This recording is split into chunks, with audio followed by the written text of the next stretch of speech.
शन्नो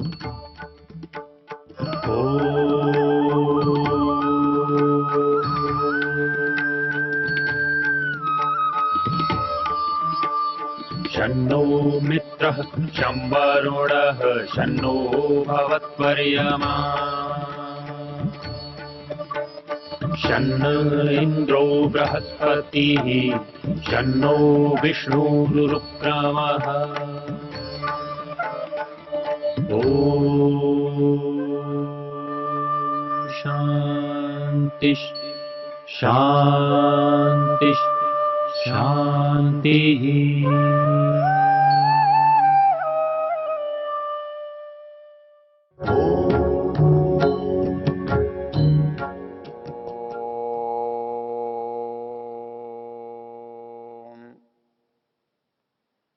हम चर्चा कर रहे हैं उस पुरुष की जो इस संसार के रूपी पुरी के अंदर विद्यमान है।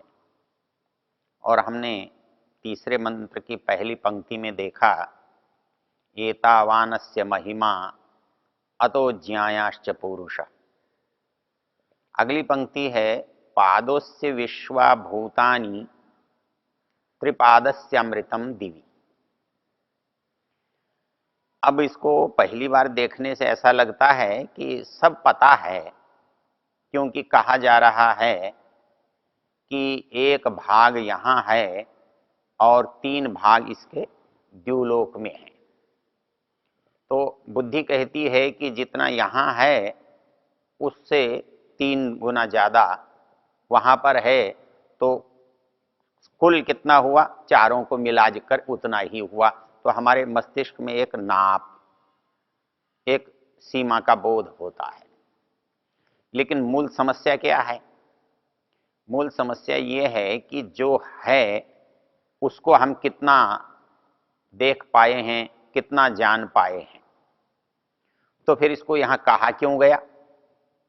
फिर ऐसा कहने की आवश्यकता क्या थी कि वो एक पाद है और 3 पाद उसके द्युलोक में विद्यमान हैं? ये कहने की आवश्यकता क्यों हुई?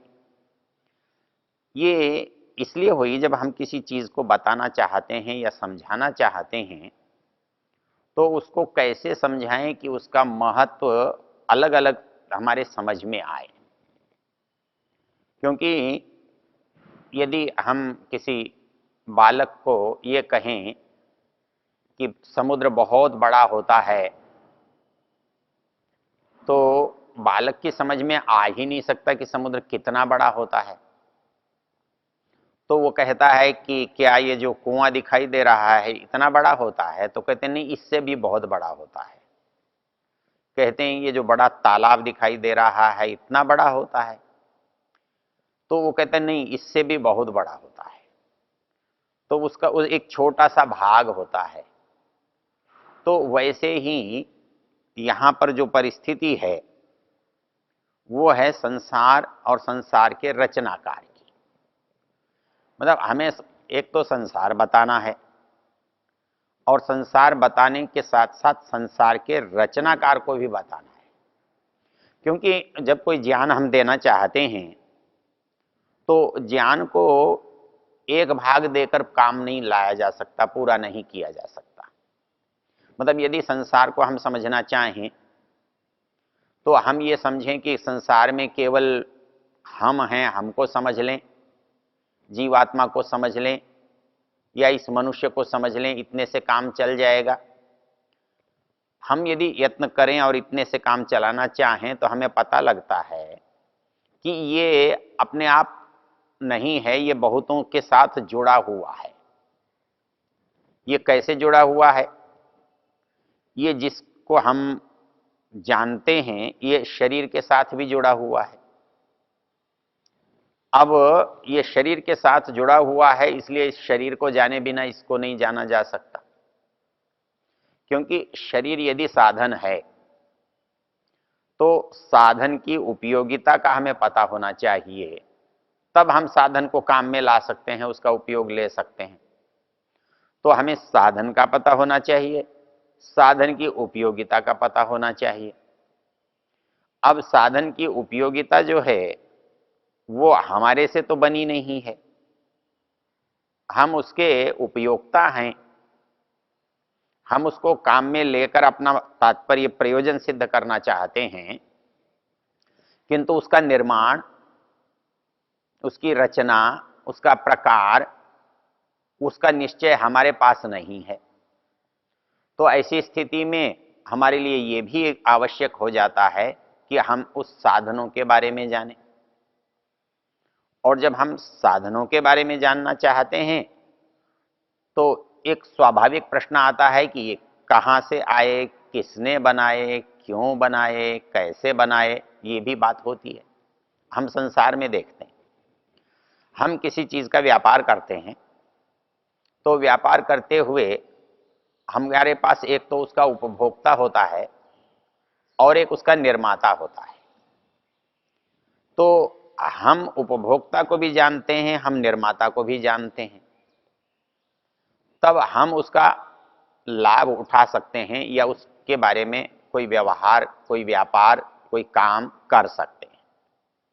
यदि हमारे पास उपभोक्ता न हो तो भी हमारी जानकारी व्यर्थ होती है, और हमको निर्माता का पता न हो, साधन का पता न हो, प्राप्ति स्थान का पता न हो, तो भी हमारी बात व्यर्थ होती है। तो वैसे ही जब हम संसार में आए हैं, संसार को देखते हैं, तो यहाँ भी वही परिस्थिति है। हम जैसे ही जानने की यात्रा प्रारंभ करते हैं तो उस जानने की यात्रा में जो चीजें हमारे सामने आती हैं, तो उनमें जहाँ हम हैं, हमको भी जानने की आवश्यकता होती है, हमारे साथ जुड़ी हुई वस्तुएं हैं, उनको जानने की आवश्यकता होती है, और यदि उनसे कोई जुड़ा हुआ है, उनसे कोई संबद्ध है, तो उसे भी जानने की आवश्यकता होती है। तो जैसे हमने अपने को जाना, तो अपने को जाना तो हमने किस तरह से जाना? हमें ये पता लगा कि हमारा जो अस्तित्व है इस संसार में शरीर के कारण है। शरीर के बिना हमारे को स्वयं को भी अपने अस्तित्व का बोध नहीं होता। इसकी ये विचित्रता है। जब संसार में हम न हो, अर्थात हमारा शरीर न हो, तो हम हैं या हम नहीं हैं, इससे क्या लाभ है? चाहे उसकी हमारी दो परिस्थितियां हैं। एक परिस्थिति तो वातावरण में भ्रमण की है, घूमने की है, जन्म देने वाले जो रास्ते हैं, मार्ग हैं, उनमें विचरण की है।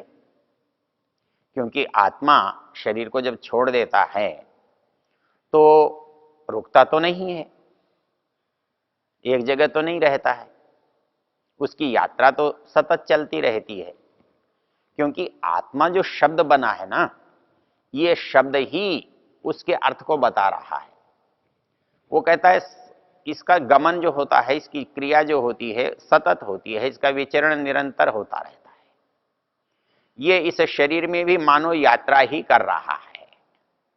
ये बच्चा था, ये जवान था, ये बूढ़ा है, ये भी इसकी यात्रा है। यदि गीता के शब्दों में आप इसे कहें तो ऐसे कह सकते हो कि देहिनोस्मिन् यथा देहे कौमारम यौवनम जरा तथा देहांतर प्राप्तिर धीरस्तत्र न मुह्यति। कहता है कि ये जो हमारा देही, जो शरीरधारी है, उसकी ये यात्रा चल रही है। ये बचपन से जवानी की ओर चला, जवानी तक पहुंचकर बुढ़ापे की ओर चला, और श्री कृष्ण जी महाराज ये कहते हैं कि इसकी जो यात्रा है वही अगला जन्म है।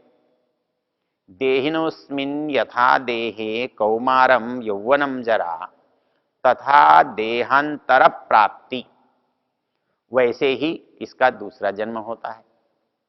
इसको तैत्तिरीय उपनिषद में चर्चा करते हुए ऐतरेय उपनिषदकार कहता है कि आप इसे ही जन्म क्यों समझते हैं, अगली जो परिस्थिति है वो भी तो जन्म ही है। अर्थात एक जीव आत्मा जो है, जिसे हम यात्री की तरह से देख रहे हैं, ये यात्रा जब कर रहा है तो आज तो हम इसको शरीर के अंदर या पदार्थों के अंदर यात्रा करता हुआ दिखाई देता है। तीसरी बार ये पदार्थों से मनुष्य शरीर में आता हुआ दिखाई देता है, तो हम इसको जन्म केवल एक स्थान में मान रहे हैं। लेकिन शास्त्रकार ये कह रहा है कि जन्म तो हर बार होता है जब ये उस परिस्थिति को बदल लेता है। अर्थात जैसे उत्पन्न होने के बाद शैशव है, ये भी एक परिस्थिति है, और शैशव की परिस्थिति को छोड़कर युवावस्था की परिस्थिति को प्राप्त करना, ये भी एक जन्म है। और युवावस्था को छोड़कर वृद्धावस्था को, जरावस्था को प्राप्त करना, वो कहता है ये भी एक जन्म है। तो यदि ये भी एक जन्म है, तो इस शरीर को छोड़कर दूसरी परिस्थिति में जाना वो भी जन्म है। इसलिए ऐतरेय उपनिषदकार कहता है कि आपका जन्म जो है, माता से इस शरीर का उत्पन्न होना जन्म है, वैसे ही इस शरीर से आत्मा का जाना, संसार के पदार्थों में यात्रा करना, वो भी जन्म है। और संसार के पदार्थों से पुनः मानव शरीर में आना, वो भी जन्म है। तो वहां आप एक जन्म को माने, दो जन्म को माने, तीन जन्म को माने, चार जन्म को माने या अधिक जन्म को माने, जब आप जन्म और मृत्यु को मानते हैं तो इस जीवात्मा की यात्रा की बात करते हैं, उसके कहाँ उपस्थिति है उसकी बात करते हैं। तो ये जो जीवात्मा है वो इस संसार में अपनी यात्रा के बारे में केवल एक परिस्थिति में जानता है, जब वो इस शरीर से संबद्ध होता है।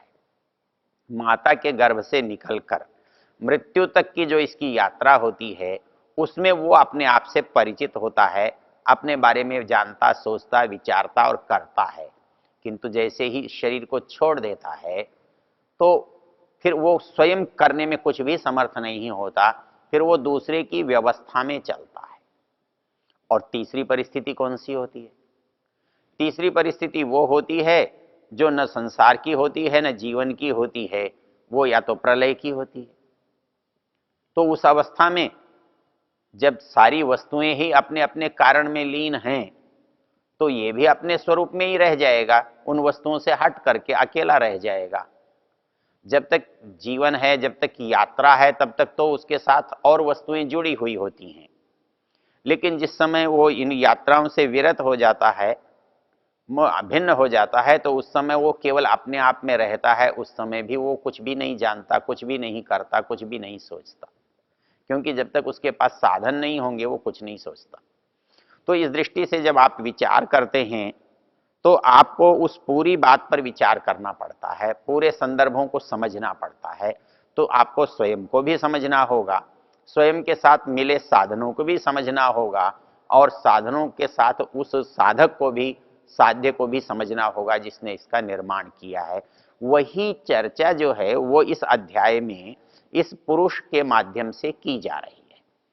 तो हमने पहले संदर्भ में देखा, एतावानस्य महिमा अतो ज्ञायाश्च पुरुष, अर्थात जो कुछ हमें इस संसार में दिखाई दे रहा है, हम उससे महिमा अर्थात उसके सामर्थ्य का उससे बोध करते हैं, उसका पता करते हैं। लेकिन ये जितना सामर्थ्य हमको पता चल रहा है, वो कहता है इतना ही सामर्थ्य नहीं है। अतो ज्ञायाश्च पुरुष, कितना सामर्थ्य है? पादोस्य विश्वाभूतानि त्रिपादस्य अमृतम दिवि। दो परिस्थितियां बता दी। एक परिस्थिति क्या है? कहता है कि ये पादोस्य विश्वाभूतानि, अब इन तीन शब्द हैं, विश्वानी भूतानी पाद। तो अब पादः सामान्य रूप से हम पैर को कहते हैं। अब पैर तो कोई नाप नहीं बना, तो इसकी हम हिंदी में इसको पाव कहते हैं। ये पाव जो है ये पादः शब्द से बना हुआ है। क्यों? क्योंकि सामान्य रूप से जो पशुओं के अंदर चार पैर होते हैं, और चार में से जो एक है वो पादः कहलाता है, तो इसलिए हर वस्तु का जो चौथाई है वो पादः कहलाता है। तो पादोस्य विश्वाभूतानि को तो ये समस्त संसार हैं, समस्त भूत हैं, यहाँ जड़ भी हैं और चेतन भी हैं। तो विश्वानी भूतानि, यह विश्व शब्द समस्तता का ग्रहण कर रहा है, मतलब उससे कुछ बाहर और बचा हुआ नहीं है। तो विश्वानि भूतानि, जो समस्त संसार है, चाहे वो व्यक्त है, चाहे वो अव्यक्त है, चाहे वो कार्य रूप में है, चाहे वो कारण रूप में है, चाहे विकृत रूप में है या प्रकृत रूप में है, तो वो जीवित चेतन रूप में है या अचेतन रूप में है, तो संसार की जितनी भी परिस्थितियां हैं वो अस्य पादः, वो इसके एक पैर में आई हुई है, एक पैर भर हैं, अर्थात ये उसका पैर हैं कह लीजिए, ये उसके पैर में समाहित हैं कह लीजिए, ये उसका पैर भर हैं कह लीजिए। जब आपके अंदर ज्ञान स्पष्ट होता है तो वाक्यों का प्रयोग आपके अर्थ में बाधा नहीं डालता, और जब हमारे पास भाषा की जो क्षमता है, योग्यता है, शक्ति है, वो कम होती है, तब हमें अर्थों को लेने में, पकड़ने में कठिनाई होती है। ये उसका पैर भर है, ये उसका पैर है, ये उसका पैर है कहने में ये साक्षात वह है नहीं, वो इसका अंश मात्र है या इतना है। तो पादोस्य विश्वा भूतानि त्रिपादस्य अमृतम दिवि, अब अस्य त्रिपाद अमृतम दिवि अस्ति, तो इसका एक पैर यहां है और इसके 3 पैर बाहर अमरता में हैं, अमृत द्युलोक में हैं। तो वो कैसे लोक में है, इसमें और उसमें अंतर क्या है? तो अंतर कहता है वो अमृतम है, अर्थात वो अमृतम है, इसका अभिप्राय क्या होगा कि वहां ये जो प्रक्रिया होती है ना, मरने की, जीने की, होने की, बिगड़ने की, बढ़ने की, घटने की, ये सब जड़ के साथ है, ये मरण धर्मा के साथ है, ये अमृत नहीं है। तो उसका जो बाकी भाग है वो अमरता में है, अर्थात वहां कोई ऐसी वस्तु नहीं है जो परिवर्तित होती हो, बदलती हो, मरती हो, उत्पन्न होती हो, ऐसी नहीं है। तो वो स्थान कैसा कहलाएगा? अमृत कहलाएगा। उसको शास्त्रकार कहते हैं मोक्ष कहते हैं, मुक्ति का स्थान कहते हैं, अर्थात जहां केवल परमेश्वर है और परमेश्वर से भिन्न कोई नहीं है, तो वो स्थान मुक्ति का है। और जहां परमेश्वर है और परमेश्वर के साथ भिन्न कोई स्थान और हैं, कोई वस्तुएं हैं, वो भूत हैं। तो भूत जितने अंश में हैं, तो विश्वभूतानि पाद, अर्थात ये समस्त संसार अपने समस्त साधनों, पदार्थों, क्रियाओं, प्रतिक्रियाओं से युक्त होकर कितना है? बस उसके चौथाई भर है। तो यहाँ पादः शब्द जो है वो उसके चतुर्थांश को बताने के लिए कहा गया है। पादोस्य विश्वभूतानि, जो समस्त संसार है उसके चतुर्थांश में निहित है, और त्रिपादस्य अमृतम दिवि। तो अस्य कस्य, ये अस्य कौन है? तो इसकी चर्चा पीछे से आ रही है, अर्थात समस्त मंत्रों में जिसका संबंध है, समस्त मंत्र जिसको ध्यान में रखकर कहे गए हैं, वो समस्त मंत्र जिसको बता रहे हैं, वो अस्य, वह पुरुष। तो पुरुषस्य त्रयः पादा अमृतम दिवि संति, जो अमरता है, जो द्युलोक वाला स्थान है, वहां इसके 3 अस्तित्व, तीन गुना अस्तित्व विद्यमान है, और जो दृश्य और जानने वाला अस्तित्व है मात्र इसका चतुर्थांश है। ओ